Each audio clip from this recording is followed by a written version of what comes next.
So the agenda for this afternoon is we'll start with an introduction to Red Hat Ansible, and that's with Owain, who'll be running that session, and Sam from Red Hat is also here. So if you have any questions, then either you can save them until the end, or you can ask them within the chat window, and we'll get them answered for each of the sessions that we have this afternoon. So we'll start with what is Ansible. We'll then go on to IBM software compliance and what it means, the good, the bad, and the ugly. And then we'll talk specifically about ILMT, what's involved with it, and then how Ansible can enhance it in order to give you a complete solution. And then at the end, I'll demonstrate Ansible Automation Platform running a playbook that's looking for missing ILMT agents. And then we'll have a Q&A session at the end as well.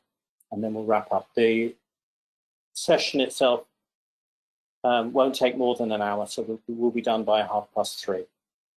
And with that in mind, I'll stop sharing and I'll hand over to Owain.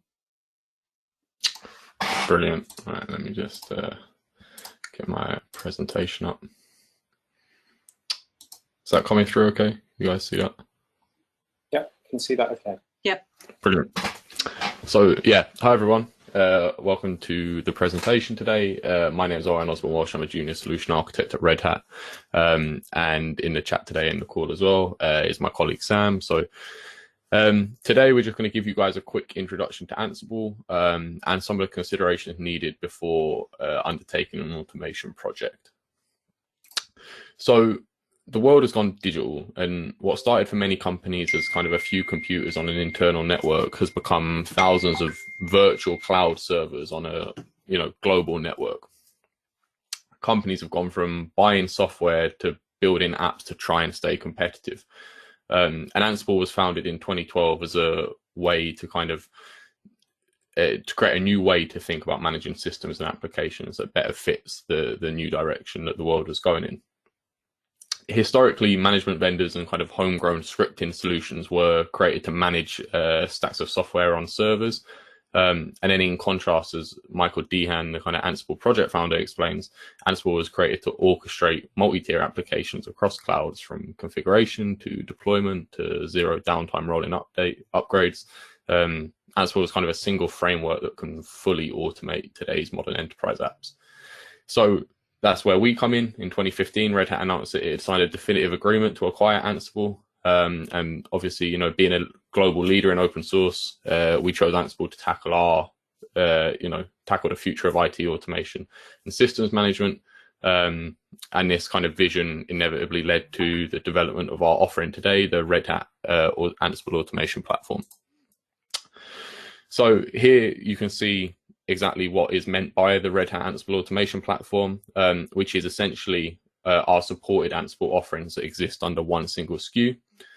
When you look at this diagram, you can kind of see there's multiple layers of functionality, and the SKU provides kind of the automation core at the bottom there with Ansible Engine, a robust security hardened kind of platform in Ansible Tower, and then various supplementary services on top, such as Automation Hub or content collections.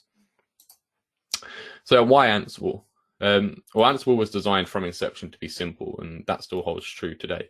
You don't need any special coding skills. You simply write something called a playbook, and playbooks are YAML indented, plain English, sequentially followed text files. So there's no compilation. And playbooks are kind of simply copied over to your target nodes, run and then deleted. And this makes kind of playbooks and adopting YAML very easy to learn for a beginner. Common use cases for automation are things like system provisioning, patching and configuration, but at the heart of all of this are modules.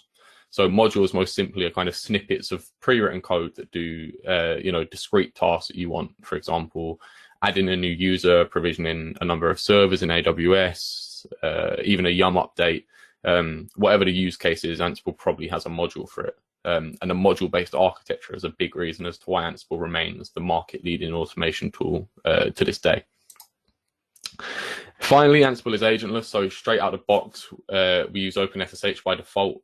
to connect to our target automation nodes, but you can use WinRM for connecting to Windows nodes and other connection types of things like network devices where OpenSSH is not available. And not having agents to worry about is especially important at scale, and therefore Ansible is more efficient and secure out of the box than some competitor products. So Ansible Automation Platform goes beyond kind of standard configuration management offered by other tools and gives IT organizations the ability to automate the deployment and management of your entire IT footprint. So the 6 common use cases for Ansible Automation are orchestration, configuration management, application deployment, provisioning, continuous delivery, and security threat response. And the benefit of Ansible is that once you learn the basics, like I mentioned earlier, you can apply that methodology across multiple use cases and devices. So Ansible's agentless architecture provides kind of enablement for a wide variety of platforms, and that makes it, you know, easier for them to be automated. And with the move to content collections, it's now easier for partners and the community to build, test, publish content at any time without it having to be, you know, waiting for it to be included in an actual Ansible release. Ansible Galaxy is the de facto place for community content, you know, and that includes things like pre-written playbooks or roles, while Automation Hub is a place for certified content, so pre-written automation content from either ourselves or our partners like Google or Cisco. So modules are the backbone of Ansible. And like I said, a module is kind of a piece of code that does something consistently and repeatedly. And there's thousands of modules currently and growing by the day. Modules that are provided by Red Hat partners, communities, and customers, and basically developed in accordance with kind of the standard guidelines. And essentially in 2019, there were 3,387 modules, and then 4,443 just a year after that. And that kind of showcases the growth in, you know, the growth of adoption, but also in just how many, you know, readily available and accessible modules there are. Today, that number stands at just over 5,500 modules. So here we have a very basic diagram of how Ansible actually works. And on the left side of the diagram, you can see some examples of triggers for Ansible automation, whether that's by a user writing a playbook or using ad hoc commands or an API call, you know, from a cloud to pass parameters. Then within the box, you can kind of see those 4 fundamental principles of Ansible Engine with, you know, mentions of the modules that we touched on just now, as well as inventories to manage the hosts that the actual playbooks are ran on. And then on the right, you can kind of see that automate everything approach that comes with Ansible. You know, you can, of course, automate your Linux and Windows hosts. However, you know, the next move after that is you then look to network devices like switches, routers, firewalls, and they can also be automated as well. Cloud-related jobs like, you know, provisioning and deleting machines can also be automated through Ansible, whether that's on a public or a private cloud. So it's very versatile, very flexible. So then that leads us on to Ansible Tower. And the question might be, you know, what is Ansible Tower? Simply put, Red Hat Ansible Tower is a web console and RESTful API that enables you to kind of scale your IT automation across your team, organization, and enterprise. And it's designed to be the hub of all of your automation tasks while putting kind of the right tools and things in place for your specific enterprise's needs. Some of the key components of Ansible Tower are push button automation. So this is a huge benefit of Tower. You're moving away in Ansible Engine from that CLI. And with Ansible Tower, you get that user-friendly interface that makes it, you know, easy for users who aren't familiar with working on a command line to execute, you know, playbooks and, you know, essentially start to develop their automation without having to, you know, mess around on the CLI in a terminal. Another big thing is, you know, Ansible Tower is essentially built with an API first mentality, so you can kind of easily integrate Ansible within different areas of your pipeline using the API. RBAC, of course, you know, standard across enterprises now, and you know, no different in Ansible Tower. In terms of how it looks in Tower, it's kind of best to think about it in terms of roles, so you can closely define what is visible to different users, and you know, who's able to change or delete a certain object, like a playbook, for example. And multiple users can have, you know, multiple roles, so you can get quite, you know, granular in terms of the security that you have over your Tower instance. Enterprise integrations is another key kind of feature. So Ansible can integrate with enterprise authentication, like Azure Active Directory or token authentication with OAuth 2, as well as notifications, integration with Slack and PagerDuty and those kind of integrations. Centralized logging is another key feature in Ansible Tower, so that gives you more visibility of your automation and the jobs that are running, and you can essentially see who ran what when. And then finally, kind of one of my favorite features of Ansible Tower when compared to Engine is workflows. So essentially a workflow is a multi-playbook workflow which allows you to chain a number of playbooks together, regardless of whether they use different inventories or run as different users, run at once, or utilize different credentials. You can you're moving more to a CI/CD approach and starting to chain things with, OR gates and, basically, conditional things. I quite like that feature. It's, I think, one of the best selling points of Red Hat Ansible Tower over just Ansible Engine Core. So this chart here really kind of highlights what you have access to with the Red Hat Ansible automation platform subscription. So if you just look at the top of the diagram, you can kind of see some of the concepts touched upon so far in the presentation, with playbooks at the top and Ansible CLI interface. Then the top gray box mentions some of the features specifically to Tower. So simple user interface, it gives you increased control, visibility, scalability. If we then look at the blue box on the right, you can kind of see the focus on the SaaS offerings that come out of the box with the platform. So automation analytics and certified content collections to basically enable you to scale your automation significantly faster. And then the light gray box at the bottom of the chart kind of highlights the versatility of Ansible and how it integrates kind of with your existing infrastructure and processes. And then finally, just the range of use cases at the bottom that we mentioned earlier.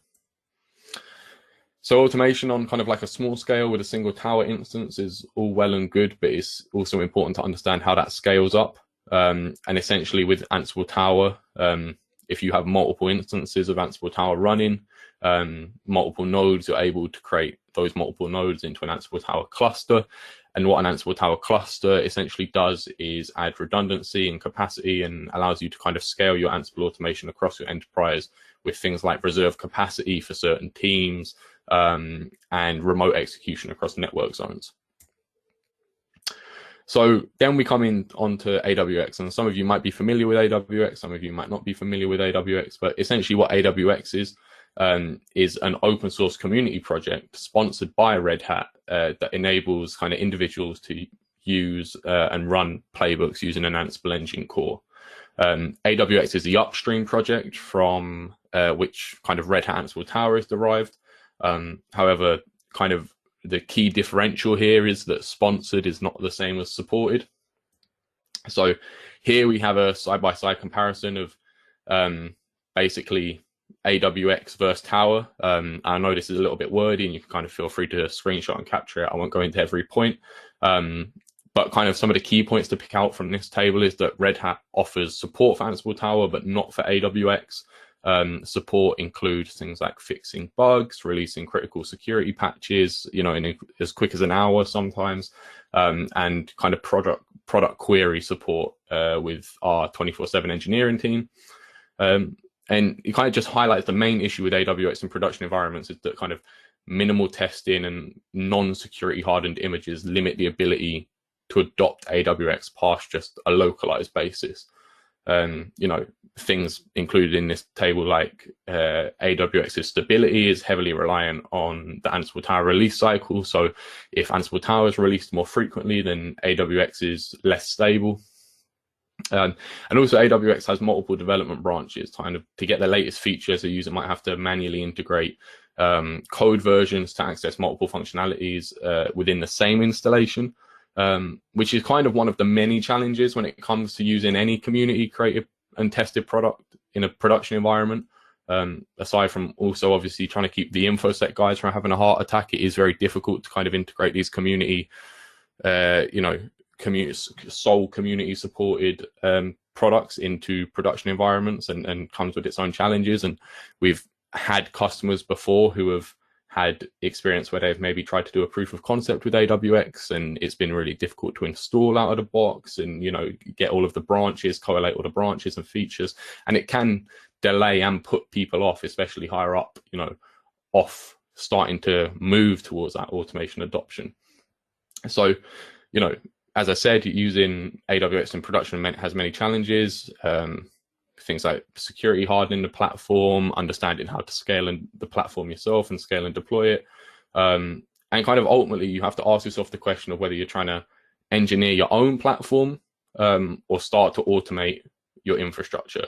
And if the answer is the latter, then Ansible Tower is, you know, the de facto choice with this pre-existing mass adoption and, you know, basically, you know, easy out of the box integration. But yeah, thank you for listening to kind of this short introduction to Ansible and kind of highlighting some of the differences between Tower and AWX. Just to clarify, you know, there's no doubt that community products play a vital role in the development of our enterprise-ready offerings. However, especially in the case of automation, ease of integration and adoption has to be a top priority. And essentially no automation tool does that better than the Red Hat automation platform. So with that being said, that's the end of our presentation introduction. I hope I didn't rush through that too quickly. But yeah, thank you for listening, and I'll pass it back over to Elyzium. Okay, thanks for that, Owen. I think the important thing to reiterate there is the fact that Ansible itself is agentless. So you have a central server, and then to communicate with your nodes, your distributed infrastructure, you don't need an agent on each and every single server. And that's a huge benefit. And you integrate with security products in order to authenticate, or you can use things like SSH keys. I mean, SSH is probably the most common way of doing exchanging keys on a one-time basis between the Ansible server and the node, and then be able to run playbooks within it. And the playbooks consist of modules, and the modules are developed in most cases by the vendors themselves. So if you need to interact with an application on a node, then chances are there's a pre-written module to enable you to do that. And we've kind of enhanced that with the offering that we'll be talking about later today. But remember that piece that Ansible automation platform is agentless. Okay. We'll move on to the next section now, which is to talk about IBM. And what I'd like to say is try and keep awake for this, because I know IBM licensing can be incredibly boring. So we've seen with Ansible and the way that Red Hat works, they work on a subscription-based model, whereas IBM work on a more traditional licensing model based on a perpetual license that you own, and then the annual subscription and support piece that allows you things like updates and the ability to raise cases with IBM and all those sorts of things. So it's more a traditional license model. So we'll look at how that's made up and what it means in terms of SubCapacity, which is the bit that ILMT concentrates on. So how is IBM software licensed? Well, it's done using something called processor value units, which is made up of the number of processor cores times by the processor type. So here we've got an example of an HPE Reliant server, which the processors per, the PVUs per core is 70. So with a 4-core single processor machine, that's 280 PVUs. So that's the way that the licensing within IBM works. There's lots of other types of licensing as well. So with workload automation, for example, you've got per job, and with Sterling Connect Direct, you've got simultaneous connections and all those sorts of things. But ultimately, there is also a PVU-based model for each product that IBM has. So it's fundamental to understand how IBM calculates its PVUs, and it's processor type times the number of cores times the number of processors, obviously, because each of those processors will have X number of cores. So if we had a 4-core HP Reliant server with a total of 280 PVUs per processor and 3 processors within a single server, then the full capacity licensing for that server is 840 PVUs. So you can see how quickly things escalate in terms of the PVU number, and then the price per PVU multiplies it significantly. So different products have a different unit price for PVUs, and then you have your banded discount price based on the volume that you transact with IBM on an annual basis. So in order to calculate your PVUs, you need that simple calculation, and then how much that costs will be highlighted on your annual maintenance contract, and then there'll be a number at the bottom, usually one that makes you fall off your seat. Okay, so the basic unit within IBM licensing is PVUs, and from an audit point of view, that's what the auditors concentrate on, is looking at your entitlements, looking at your estate, looking at, and part of that is ILMT, and then calculating how many PVUs are actually used to see if you're compliant or not. We're talking amongst friends here, so whenever I talk to somebody about compliance and IBM running an audit, I always say to customers, the auditor is not your friend. If you think about what the auditor's there to do, they're there to prove that they're providing a service to IBM.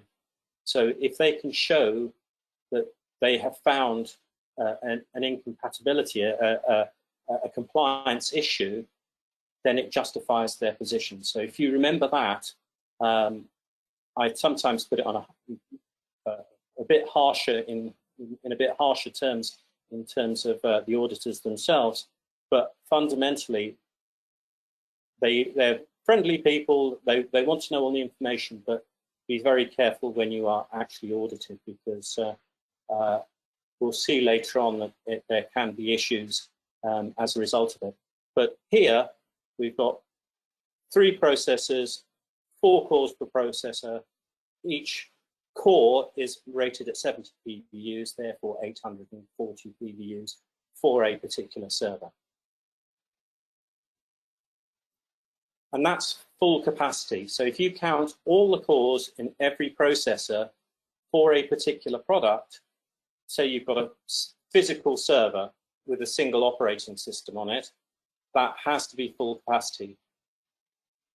What IBM also provides is something called SubCapacity.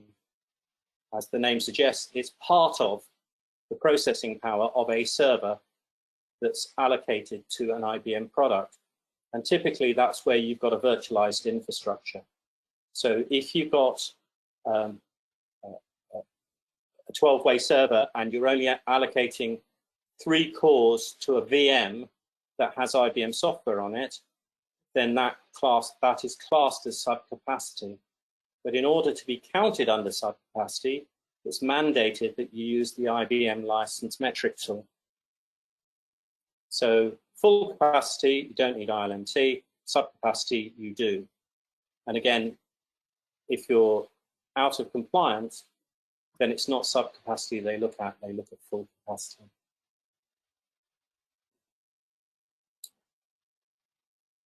So yeah, this is just another way of saying that in terms of your entire infrastructure. As I was saying, most organizations have very big distributed infrastructures these days, and it's making sure that for a particular product, you are counting the right subcapacity number and not going the full capacity route.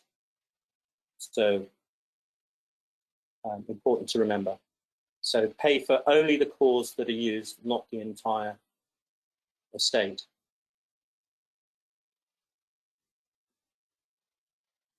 Okay, so in order to use the IBM SubCapacity licensing agreement, which is part of your standard Passport Advantage. So it's already included. So in order to utilize it, you need to implement the IBM License Metric tool, which is free. So you go to Passport Advantage and you order it. It's a zero-cost item, and then it appears in your downloads. And you install and configure it, and then you have to maintain it. Every quarter, there is an update because IBM licensing is constantly changing. Products are coming in, going out. The way they are counted also changes. So new processor types from different vendors, all those sorts of things are aggregated into an ILMT update every single quarter. So 4 times a year, you have to maintain, you have to update your ILMT environment and then run an audit report and save it. Typically, when you are audited, IBM will ask you for your latest audit report and anything up to 2 years previously. So as the audit progresses, they may ask you for the back audits over the previous 2 years. So it's important to make sure that once the report is generated, A, the report is correct, but B, you are storing that somewhere for a minimum of 2 years. So that if you get a letter to say that you're going to be audited by IBM, then you've got all the data to hand should they want it. But the important piece, the first thing they will ask you for is the current ILMT report. And that has to be within the quarter, and one of the things they check is the version to make sure that you have the current up-to-date ILMT information that the report is run against. So those are the steps for ILMT. And then from a deployment point of view, the expectations versus reality are different. As we've discussed, ILMT is seen as a plug-and-play tool. It's free. IBM give it to you. Doesn't necessarily mean that it's easy to configure and easy to maintain. That continuous project, having to make sure that every quarter you are putting the latest version on, running the report correctly, checking that against your entitled license position, and that there are no issues in terms of connections and things like that. So because ILMT itself is agent-based, you need to make sure that the agents are constantly connected, you have the right number of agents, all those sorts of things, and then run the report. And we'll see that the steps in order to do that and what the critical points are within it. But the general expectation is that it's easy to do, it does it all for you. The reality is it needs maintenance. It needs somebody on top of it to make sure that everything is done correctly, and then it's married up against your entitlements so that you've got that entitled license position. These are the licenses under subcapacity, these are the licenses you own. The number deployed is not greater than the ones you own, because if they are, then there is an issue. So it's making sure that all of that is taken care of as part of ILMT. So how do you plan for a successful implementation? So the first thing is, what hardware are you going to use? Typically it's a virtual server. The operating system you're going to use, whether it's going to be Red Hat Linux or whether it's going to be Windows. The underlying database that comes with ILMT is DB2, but on Windows you can use SQL as well. And there's lots of organizations that are running Windows with SQL and Windows with DB2 as well. So having that ILMT server that manages the connections to your agents and measures the amount of IBM software that's being used, all of that information is brought back, held within a central database. And then the final piece is the software classification. And it's that's the critical piece, because you have to do that as effectively a manual task through the web interface to make sure that you are classifying all the software correctly. So, for example, if you've got workload scheduler and it's using an underlying DB2 database, you don't want to pay for the DB2 database because it comes bundled as part of TWS. So you categorize the two together. So under software classifications, you say, this DB2 instance belongs to TWS. Therefore, it is not a standalone DB2 database. And that entitlement is taken out of your TWS entitlement, not separately. So it's all those software classifications that once they're done will reduce the amount of PVU shown within ILMT. So it's a very useful exercise to do. And of course, lots of IBM products use a lot more products that are integrated. I think with InfoSphere, there's 13 different products that are classed as part of the InfoSphere bundle. Okay, so what does the infrastructure itself look like? Well, ILMT has a prerequisite of BigFix.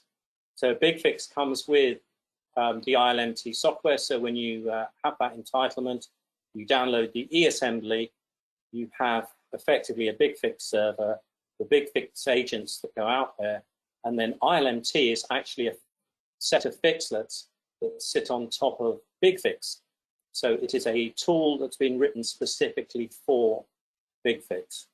So it sits on top of it. So you have the BigFix server.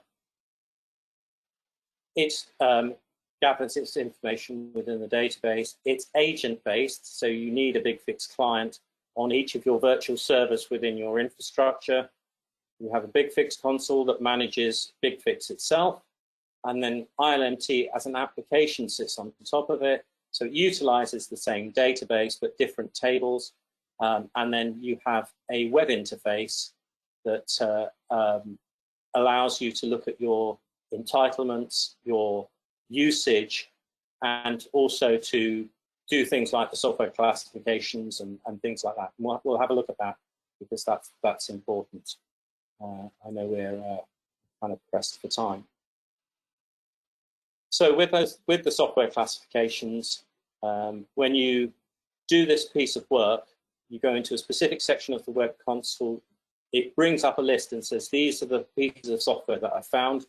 These are the different classifications it can be part of. So as we were saying with the DB2 instance, it says, I found this DB2 instance. I think it's related to TWS. Can you confirm? Yes, they bundle the two together. So you're confirming, bundling, and then excluding that the DB2 instance being double counted. So TWS, yes, you've got that entitlement, but if you've also got DB2, you don't want to double count it against your DB2 entitlement, for example.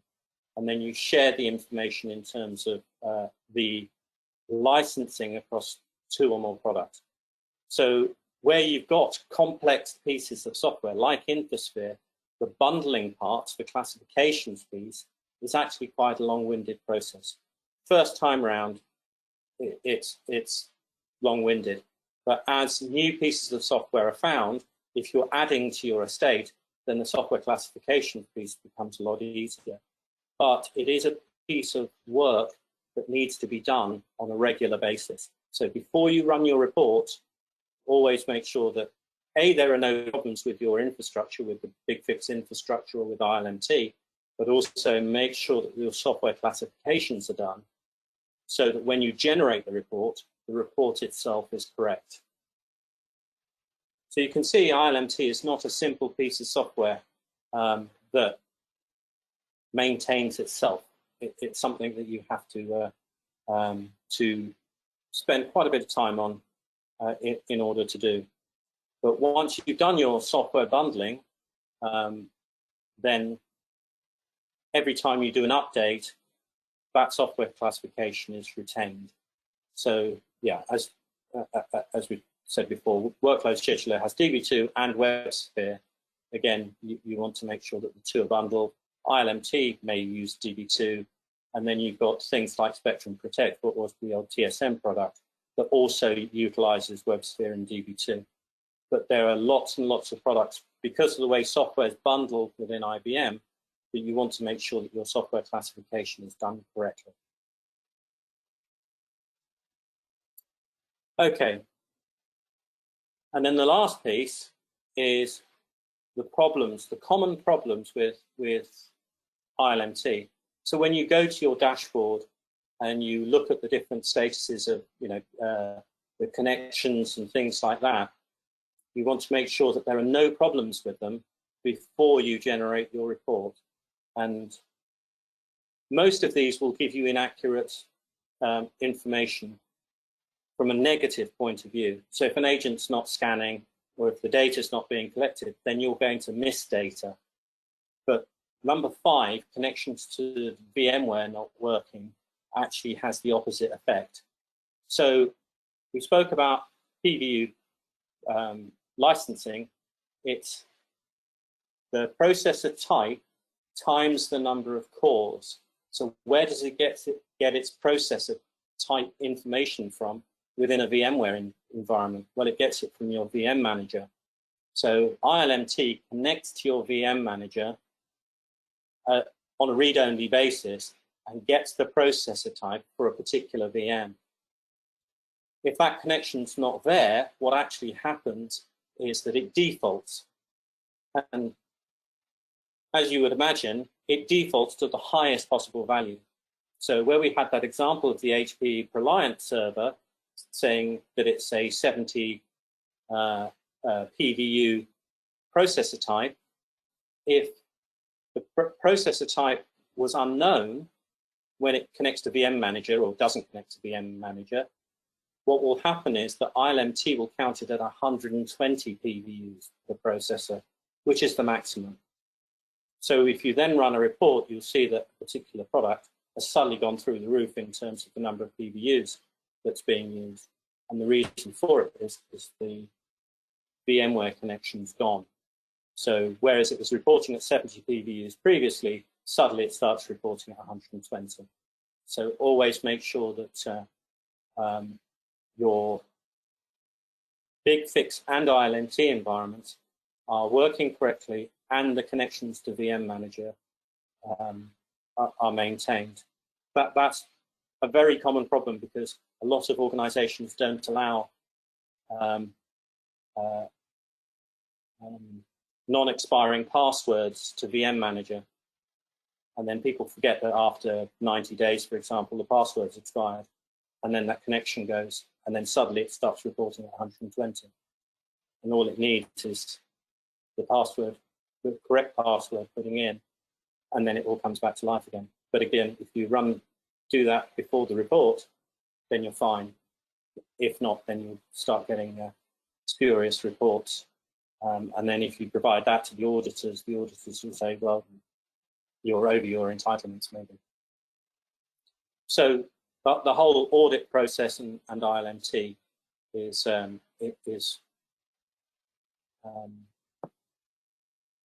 bit of a nightmare. But I hope I haven't put you off, because if you follow the right steps, if you do all the right pieces, then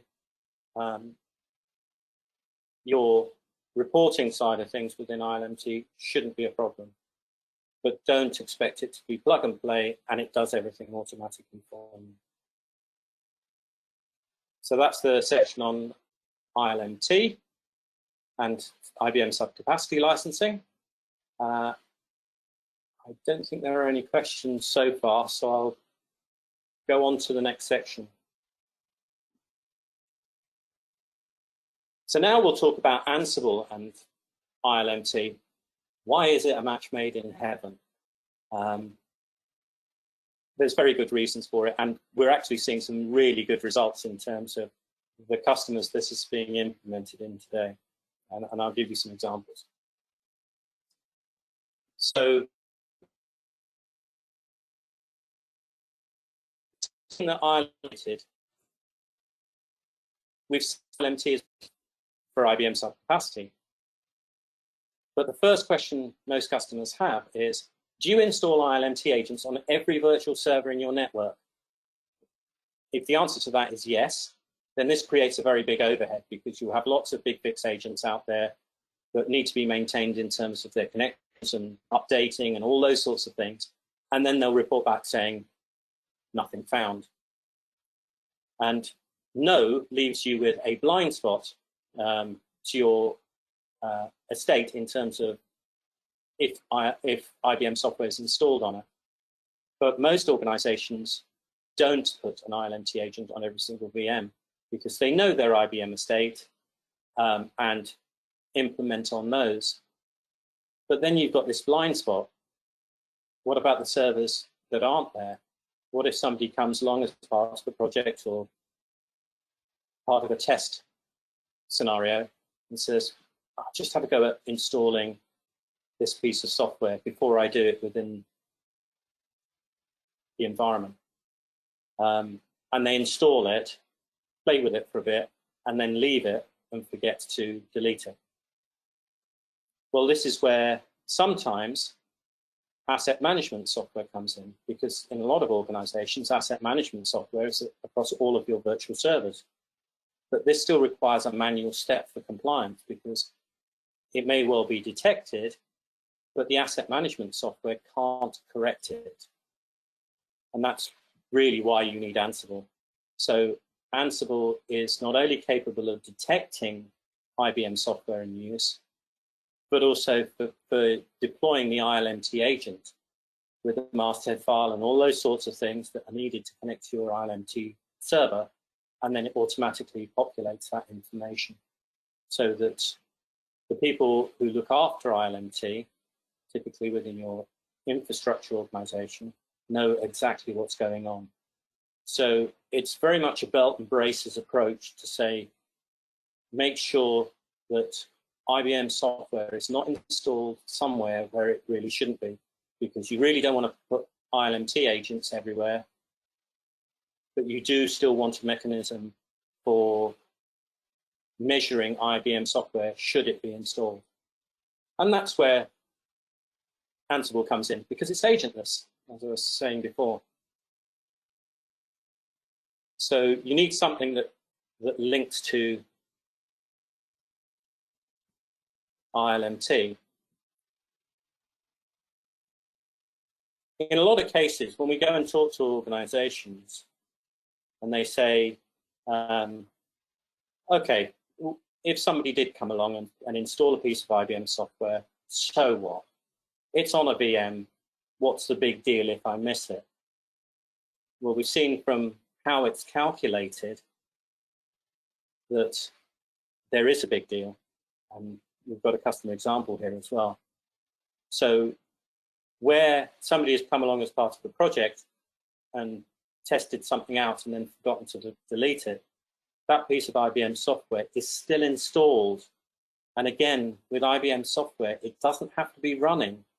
If it's installed and not part of a disaster recovery or something like that environment, where you do get the ability to double count licensing, if there isn't a paid version that it fails over to it, if you've got another server with it installed as part of the DR environment, that's fair enough. But if you've got a project where somebody's just installed the software, then that's a compliance issue. And in most VM environments, they're part of large ESX frames and things like that. And we've seen that from an IBM audit procedure, and remember, they're not your friends, they don't look at it from a SubCapacity licensing position. So if it's a single VM, who cares? You need to license it, Mr. Customer, on a full capacity basis. And that's where, when they present you with the invoice for non-compliance, you literally do fall off your seat. I have actually seen somebody come close to choking when that happened. In fact, the example that's here, single VM of InfoSphere information governance catalog that was missed from a VM. Again, it was part of a project. Somebody went and installed it on a VM within an ESX frame, 64 multi-core processors within that frame. The customer had licenses for the VM, but because they didn't have the ILMT agent, it couldn't be counted as subcapacity. It had to be counted as full capacity. So when you took the delta between licensing the physical server and the VM that they were entitled to, the bill actually came to over £2 million. And this customer was not very happy, as you can probably imagine. But those are the gotchas within the audit and compliance world that we all want to avoid. It's a horrible situation to be in. In all cases, if you are audited, your IBM account team cannot help you. Audit is completely separate to your account team. And when they find an issue or think they have an issue, then the IBM account team are excluded from getting involved in it. The compliance team and the specialist team within IBM will do it for you. And it's not a good place to be. After saying all those negative things, let's look at how to fix this. So how we fix it is to implement Ansible together with ILMT. So ILMT is agent-based, Ansible isn't. So those set of servers that have the ILMT agent, great. Make sure that ILMT is configured correctly. Those that aren't, there's a playbook available that will scan them to look for PVU signatures. So all the different types of PVU signatures that are available, it will look for them all, and also for the ILMT signatures as well. So if it finds both, it says great. If it finds IBM software and not an ILMT agent, it'll notify you, and I'll show you this as part of the demonstration. So, and then we can use Ansible itself to then deploy the ILMT agent together with the masthead file, and actually have that, bring that back into compliance. Obviously, the software classifications and all those sorts of pieces will need to be done, but at least the ILMT agent is on there, and it's reporting that a particular VM has IBM software on it. So the combination of ILMT, which is mandated by IBM, and you have to use it for subcapacity, together with the power of Ansible, really does give you a complete solution. And then, of course, Ansible can be used for lots and lots of other things, not just IBM software compliance, but software deployments of IBM software, for example, or anybody else's software. Chances are there are modules that are available in order to do that. But that's the power of Ansible working together with ILMT. I'm conscious of time, so let's move straight into the demo. So what I'm going to show you is a cloud environment we've got with 6 virtual servers, one of which is the Ansible server. We have 5 other servers running IBM software on it, and we'll check to see if the ILMT agent is running all 5 of those servers. And then, surprise, surprise, one of the servers won't have it, and it will send a notification. But the Ansible playbook works for both Windows and Linux. So the first thing it does is check to see what operating system it's running on, and then run the appropriate pieces to check to see if the IBM software is on there or not. But that's, in a nutshell, what the demo is. So let's move across to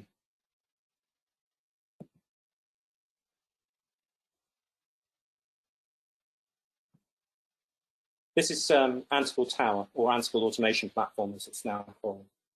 So this is the graphical user interface, and you look at the dashboard, and we can see that there are 6 hosts, one of which has failed. That's because I've run this playbook already, just to test it out, to make sure that it works prior to running it. So, and we can see the number of successful and failed instances of playbooks, jobs that have been run on this environment. So the inventory itself is 6 servers, and we have this playbook called Missing ILMT Agent Check, and this is the launcher for it. So if we run it, this is working, and then it goes away, and it runs it. So this is the YAML playbook being run against the inventory, and look, fatal. There's a server that's failed. So it's found one IBM software match, but no ILMT software matches. So it's running a piece of IBM software. In this case, it's a TWS agent, but there's no ILMT agent on there. So it's running through all the servers within the environment, and then it will produce a summary at the end to say, okay, those are the servers, and edge.jobexecutor.com has failed. So where we see the skipped message, there's 2, because there are double checks, one to check for IBM software, one to check for ILMT, but it skips 2 of them because the branch goes Windows or Linux. So 2 will always be skipped and 2 will be run. So in this case, edge.jobexecutor.com has failed, and we saw a little message pop up. So we use Slack internally, and look, Ansible is integrated with Slack, so you don't have to look at the graphical user interface. You're off doing your normal work, and then suddenly you get a Slack message to say, it's found a piece of IBM software with no agent on.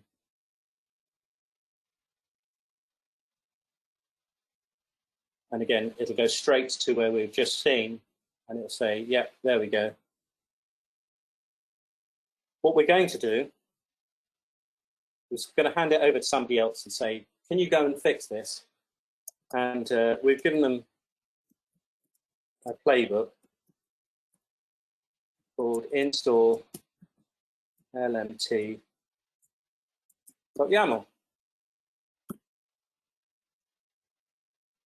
And it says, okay, which host do you want to install on? Edge. That was the one that was down. So there we go. It's completed that. Wrong one. So we can then go to the launcher and say, try it again on the ones that have failed.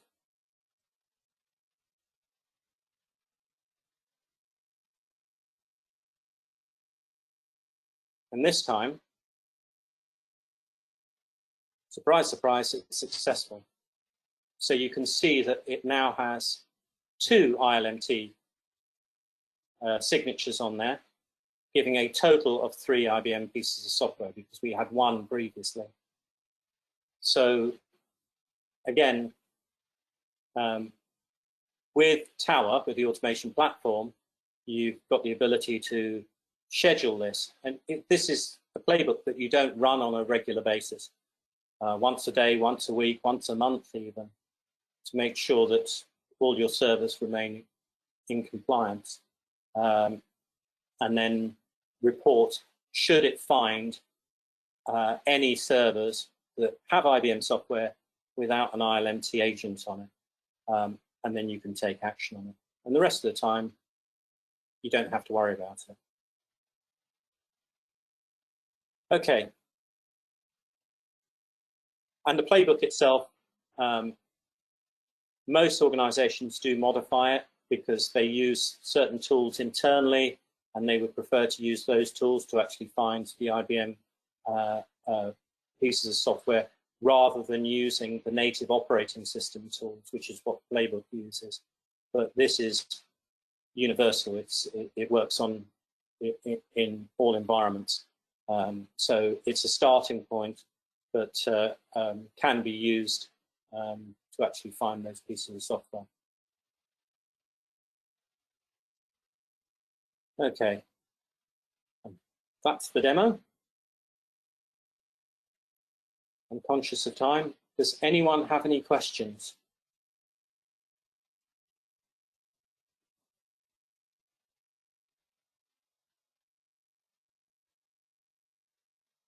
I've lost the other piece of GoToMeeting. Oh, we do have a question.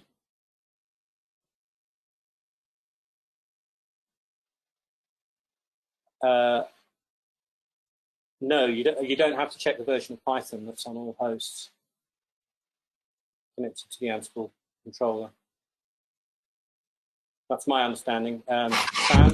Yeah, I was just going to say, yeah, so Ansible supports Python 2 and 3, so it doesn't matter. Python needs to be installed from the control node, but it doesn't need to be on the host.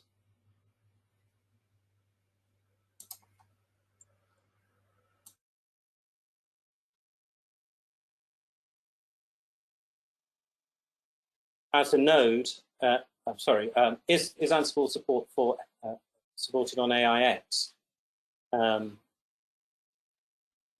let the experts answer that rather than yes, you can use Ansible on AIX, but the like your Ansible controller node has to be a Linux machine, but you can then deploy to an AIX host.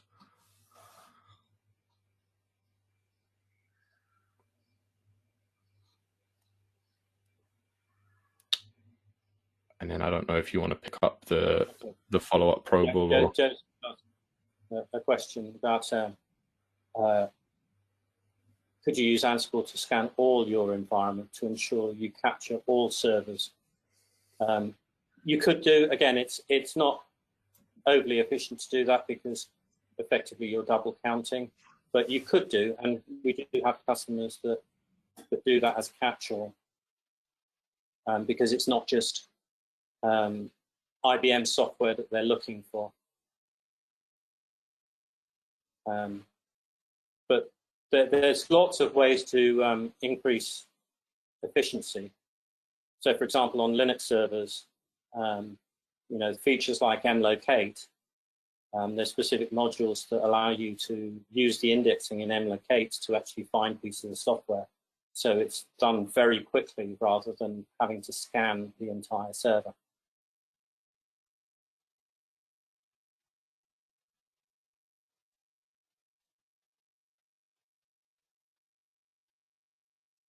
Okay, does anyone have any other questions?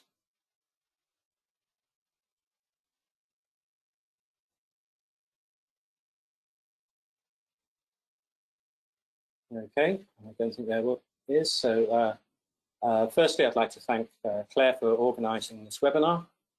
Secondly, to our colleagues at Red Hat, to Owen and Sam for joining us today. And lastly, I'd like to thank you all for attending this event. I hope you found it useful, and if there's anything you'd like to follow up on, then please contact me or Claire, and we'd be more than happy to help you with ILMT, with Ansible, or any other requirement you have. So thank you all for attending. Thanks very much.